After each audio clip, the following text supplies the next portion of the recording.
Oiga, al oriente de la ciudad se hace el evento de Corona Capital. ¿Quiere ver el color? Acompáñeme.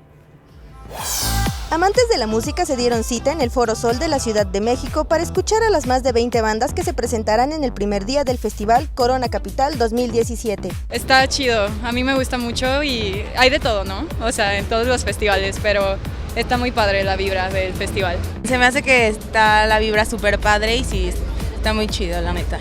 Antes de entrar al recinto, los amantes de la música pudieron comprar gorras, playeras, coronas de flores, lentes de sol y más.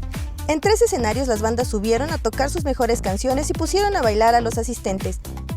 La seguridad de las personas será resguardada durante los días del evento por cerca de 2,000 elementos de agrupamientos de policía auxiliar, control de tránsito y servicios médicos. Con imágenes de Jorge Barajas, Mariana Sánchez, 21 Noticias.